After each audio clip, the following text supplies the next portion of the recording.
So just finding a comfortable stationary position and straight away from the get-go, releasing our breath into its natural rhythm. That means that we allow our body to choose the rhythm, the pace, the volume of breathing on its own.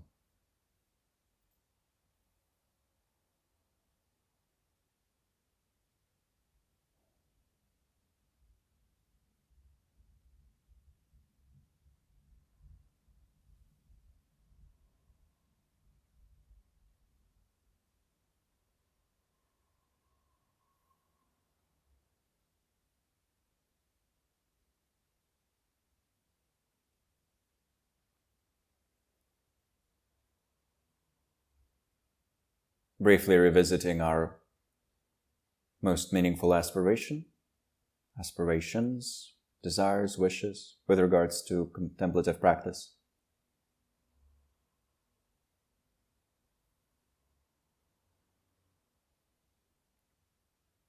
And then to start the practice of rejoicing itself, thinking of any generous or loving or compassionate act that we have performed in the last few days. It can be as elaborate or as small as needed. We can think of giving someone an encouraging smile or donating £1 billion. Doesn't matter. Both of these would stem from generosity, from loving kindness, from care, from the wish to serve, from the wish to alleviate suffering. So we find that act, and if it is truly meaningful and kind and generous, and we don't need to be too doubtful about that, we can simply feel how wonderful, how amazing.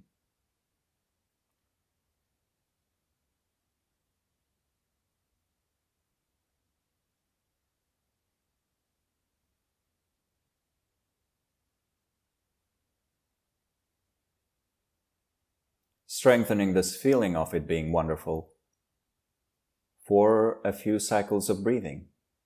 Once again, using our exhalation to fan the flames of delight if we wish.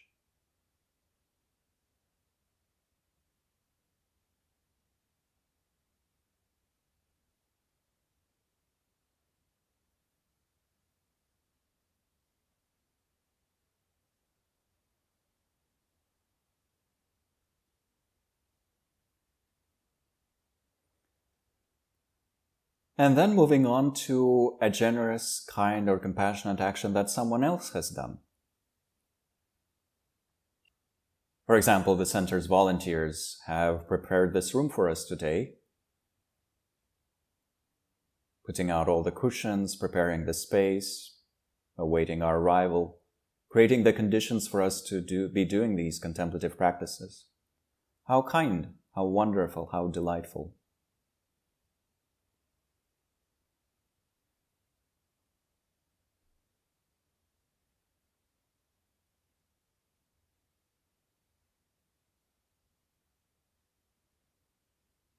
Fanning the flames of delight with each new exhalation, resting in the attitude of how wonderful.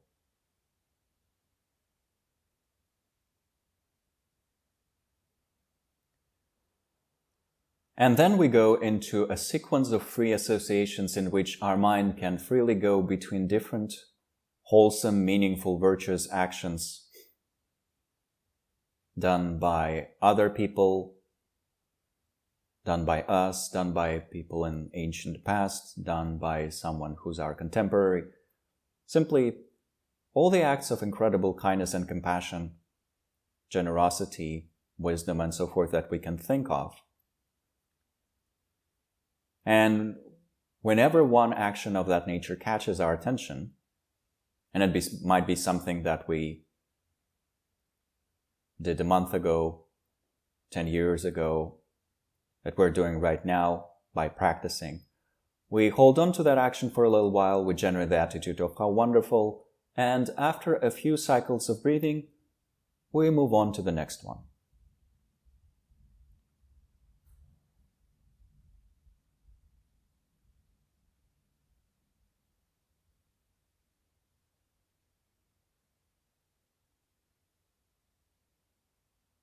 There might be a logical connection between these two actions that we focus on, but not necessarily.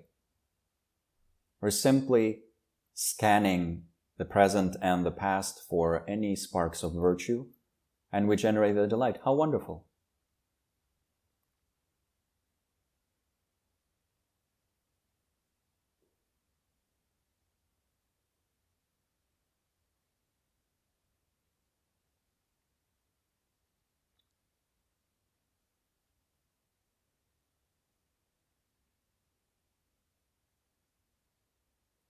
Not forgetting to include the fact that we are training our mind in positive mental states right now. That is truly wonderful as well.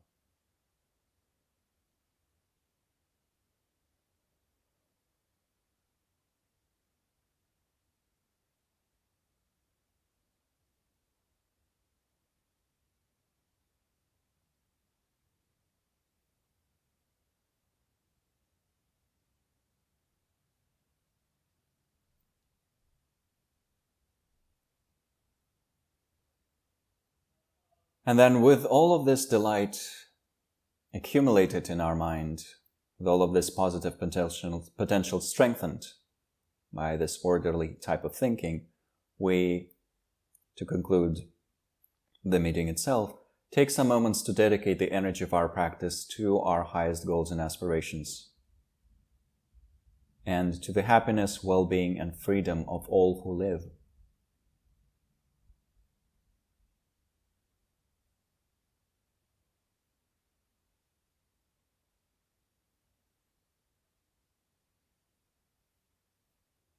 May all beings experience the true ultimate delight of uncovering their own true potential.